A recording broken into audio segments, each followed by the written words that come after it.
Wow, that was a lot. Superman is directed by James Gunn and is the highly anticipated cinematic opener to the DCU's first chapter, Gods and Monsters. Everyone has been waiting anxiously to see what this movie does. Will it kick off the new DCU in a fun and exciting way? Will it live up to the lofty expectations people have set for it? Will it live up to the legacy of the previous Superman movies, which I covered in a video on Monday that you should watch? And would Superman come out the winner of the summer movie battle? That last one is yet to be determined, but for the rest of them, my answer is fuck yes. I had my issues with this movie for sure, but they don't hold a candle to how absolutely incredible this movie is. I will say to anyone expecting this to be a proper origin story like the '78 film or Man of Steel, it really isn't. It kind of throws you into the deep end with a lot of things pre-established, and they put a lot of trust in the audience to fill in the gaps. In less qualified hands, this might have been a bit difficult to follow, but one,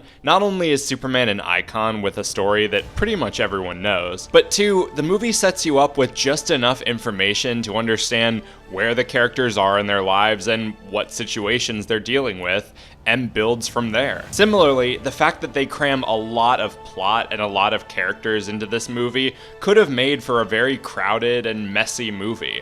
And in some cases, it can get a bit overwhelming. But James Gunn has proven that he can balance out very involved stories and large ensemble casts before, and he continues to deliver in this movie. Every character and plot element feels important, and above all else, it never loses sight of the focus of the story, which is Superman himself. I absolutely loved this portrayal of Superman. It feels both classic and modern at the same time. And the stark difference between this movie and Man of Steel is literally night and day. This Superman feels more adjusted to human life, but he's also a bit of a contentious figure with how he goes about dealing with certain situations. There is a bit of a ham-fisted political angle that I kind of cringed at, but it didn't feel like a lecture. It felt like it was there to show Superman's nobility and motivation. Even when that motivation gets challenged by a pretty insane reveal that I won't spoil, he goes out of his way to do what he feels is right for the people of the world. He doesn't see any of the geopolitical motivations behind a situation. All he knows is saving lives. And it's nice to see a modern Superman actually saving people,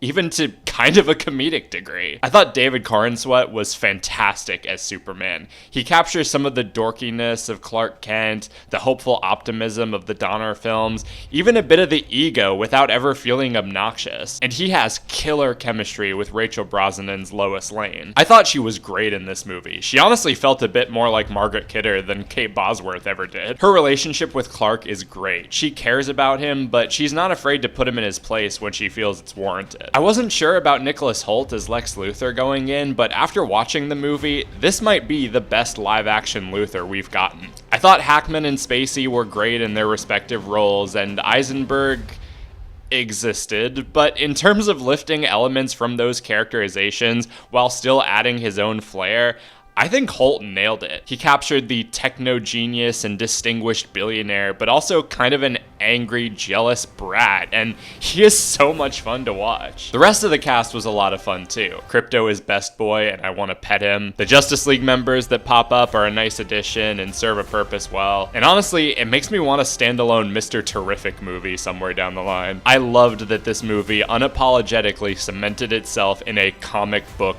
world.